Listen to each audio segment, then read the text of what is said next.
নমস্কার। আপনি মিথুন রাশির জাতক বা জাতিকা? হ্যাঁ, মিথুন রাশির জাতক বা জাতিকা হলে অবশ্যই মনোযোগ সহকারে শুনুন। এই মিথুন রাশির জাতক বা জাতিকারা এই জানুয়ারি মাসের শেষ 3টে সপ্তাহে এই 4টে ঘটনা আপনার জীবনে কিন্তু ভাবিয়ে তুলবে। এই বহুদিন থেকে বহু কিছু আপনি দেখে এসেছেন, বহু কিছু ভেবেছেন, কোনো কিছু করতে পারেননি। এই মিথুন রাশির জাতক বা জাতিকাদের জন্য এই এক অতি উত্তম সময় বা অতি একটা খুব ভালো সময়। এই সময় সিদ্ধান্ত নেওয়ার পালা। যে ভিডিও জানতে হলে ভিডিও শেষ পর্যন্ত অবশ্যই মনোযোগ সহকারে শুনবেন। আর আপনি কোথা থেকে আমার ভিডিওটা শুনছেন অবশ্যই কমেন্ট বক্সে একটু লিখে দিয়ে যান। আর আপনি যদি আমার চ্যানেলটা এখনও সাবস্ক্রাইব করে না থাকেন, দয়া করে রিকোয়েস্ট করবো চ্যানেলটা একটু সাবস্ক্রাইব করে দিন। প্রথমেই দেখুন, মিথুন রাশির জাতক বা জাতিকাদের জন্য মন অস্থিরতা, মন চঞ্চলতা বাড়বে। অত্যন্ত হারে মন মানসিকতার চঞ্চলতা কিন্তু বাড়বে। কারণ এই সময় সঠিক কিন্তু কোনো সিদ্ধান্ত নিতে না পারা, এরা অত্যন্ত দোমনা প্রকৃতির, ফিকেল মাইন্ডেড মেন্টালিটি। যে কি করব, মানে দোমনা, ধরো সব ধরনের কী করবো ভেবে উঠতে পারছেন না। কখনো ইয়েস বলছে, কখনো নো বলছে। এই ভাবতে গিয়ে আপনার অনেকখানি সময় অপচয়, অর্থ অপচয়, এগুলো কিন্তু অবশ্যম্ভাবী কিন্তু ঘটতে চলেছে। বিশেষ করে মন উদাস লাগবে। কোনো সিদ্ধান্ত নিতে গিয়ে বারবার কোনো হোঁচট খেতে পারেন, সিদ্ধান্ত নিতে গিয়ে বারবার সমস্যায় পড়তে পারেন। ভ্রমণ কিন্তু হবে। যারা ভ্রমণ করার জন্য প্রিপারেশন করছিলেন, যারা রাজ্যের মধ্যে বা দেশের বাইরে যেতে চাইছিলেন, এক দেশ থেকে অন্য দেশে কিন্তু ঘোরার জায়গা কিন্তু যথেষ্ট কিন্তু ভালো। এই সময় কিন্তু আমরা বিজনেস ট্যুরও কিন্তু আমরা হবে। তো মিথুন রাশির জাতক বা জাতিকারা এই মাসে একটা কিন্তু কৌতূহল এদের মধ্যে জন্মাবে যে বিভিন্ন জায়গা থেকে কিছু জ্ঞান গরিমা অর্জন করব, বা তাদের কিছু লাইফস্টাইলকে আমরা অনুকরণ করব, বা তাদের কোনো কিছু একটা ব্যবসায়িক জায়গায় পরিবর্তন করব। এরকম ধরনের একটা মেন্টালিটি কিন্তু এদের আছে। এরা কিন্তু সফল বা সাকসেস কিন্তু হবেই। এইটুকু হলপ করে বলে দেওয়া যায় যে ব্যবসা যাদের করছেন, যাদের বিশেষ করে কন্ট্রাক্টর লাইন বলুন, বা বিশেষ করে যারা কোনো সিভিলের কাজ করছেন বলুন, বা কোনো বাড়ি নির্মাণের কাজ করছেন বলুন, তাদের জন্য যথেষ্ট কিন্তু এই সময় অত্যন্ত সোনায় সোহাগা, অত্যন্ত ভালো সময়। এই সময় কিন্তু একটা টাকা পয়সা আর্থিক জায়গাতে আমরা কিন্তু ভালো হবে, এবং আপনার কমিউনিকেশান স্কিলটা আপনার কিন্তু খুব ভালো আছে।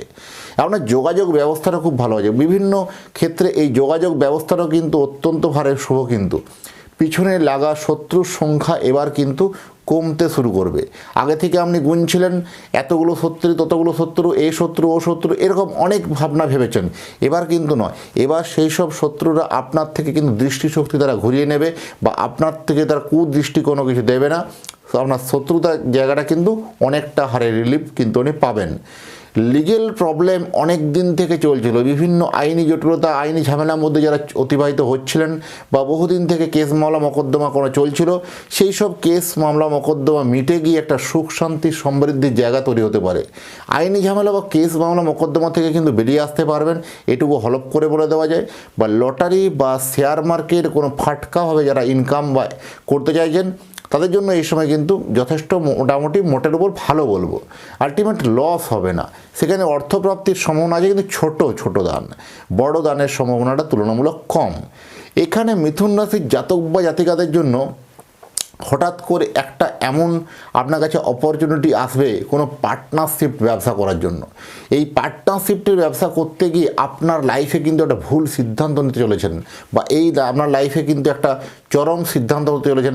এই সিদ্ধান্ত আপনাকে সারা জীবন কিন্তু ভাবিয়ে তুলবে।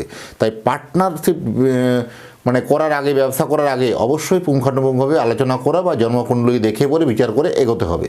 আর বিবাহ নিয়ে যাদের কমপ্লিকেশন বা চিন্তা ছিল, বিবাহ অনেক দিন থেকে আটকে ছিল, সম্বন্ধ হচ্ছিল না, বারবার সম্বন্ধ বাড়ি পর্যন্ত এসেই পৌঁছে পড়ে ফিরে যাচ্ছিল, তাদের কিন্তু বলবো সম্বন্ধ জায়গাটা যথেষ্ট ঠিকঠাক হচ্ছে, কোনো অসুবিধা কিছু নেই। আর তাদের সম্বন্ধ বিয়ে করার আগে বলবো সঠিক ইনফরমেশন যাতে বিয়েটা হয়, তার জন্য কী করতে হবে, জটক বিচার করার কিন্তু প্রয়োজন আছে। কোথাও একটা ভুল ইনফরমেশনে বিয়ে করে আপনার জীবনটা কিন্তু একটা সমস্যা বহুল জীবনযাপন হয়ে যেতে পারে। তাই বলবো বিবাহের পূর্বে অবশ্যই জটক বিচার করে বা কুণ্ডলী মিলিয়ে কিন্তু বিয়ে করা উচিত। ওই মেয়েটি বা ওই ছেলেটি আপনার জন্য শ্রেষ্ঠ কিনা সেটা বিফোর ম্যারেজ, বিয়ের আগেই কিন্তু জানা উচিত বা জেনে নেওয়া যায়।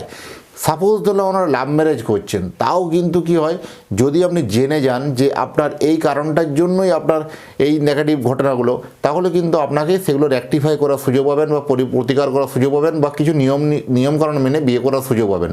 তাই বিফোর ম্যারেজ অবশ্যই কুণ্ডলী মিলিয়ে করা উচিত। যদি চান সুখী বিবাহিত জীবন, করুন তবে জটক মিলন। অবশ্যই জটক মিলন করেই বা কুষ্টি মিলিয়ে বিয়ে করলে অবশ্যই আগামী দিনগুলো আপনাদের সুখময় হবে, অত্যন্ত শুভ হবে, অত্যন্ত ভালো হবে। আর সরাসরি যদি আমার সঙ্গে কথা বলতে চান, উপরে দেখুন নাম্বার দেখা যাচ্ছে, সেই নাম্বারে যোগাযোগ করুন। আর আমার কাছে জ্যোতিষ দেখাতে হলে একটা কথা মাথায় রাখতেই হবে যে নিজের সমস্যার কথাগুলো, নিজের প্রবলেমের কথাগুলো নিজে থেকে বলবেন না, বলবো আমি, পথ দেখাবো আমি। আপনি শুধু পাঠিয়ে দিন আপনার নাম, জন্ম তারিখ, জন্ম সময়, জন্মস্থান। এই তথ্যগুলো পাঠানোর পরে বলতে পারবো যে আপনার জীবনে কি করা উচিত, কি করতে হবে, কোন পথে অগ্রগতি হলে আপনি জীবনে সাকসেস, সফলতা কিন্তু পাবেন। আর এগুলো জানতে হলে অবশ্যই এগুলো পাঠাতে হবে। জন্ম তারিখ, জন্ম সময় যদি কনফিউশন থাকে বা জানা নেই সঠিকটা, তাহলে দুটো হাতে ছবি তুলে পাঠান, হস্তরেখারও বিচার করে আপনাকে পুরো ডিটেলসে জানাতে পারবো। যাই হোক, এতক্ষণ ধরে অধীর আগ্রহে আমার ভিডিওটা দেখার জন্য বা শোনার জন্য ধন্যবাদ তো আপনাদেরকে জানাবোই, এবং তার সাথে জানাবো এতক্ষণ ধরে যারা আমার চ্যানেলটা লাইক করেছেন, যারা সাবস্ক্রাইব করেছেন, যারা কমেন্ট করেছেন, তাদের জন্য তো অসংখ্য অসংখ্য অফুরন্ত ভালোবাসা তাদের জন্য রইল, এবং তাদের পরিবারের প্রতি মঙ্গল কামনা করে আজকের এই অনুষ্ঠানটাকে এখানেই বিদায় নেব। আবার দেখা হচ্ছে নতুন তথ্য নিয়ে, নতুন এপিসোড নিয়ে। নমস্কার।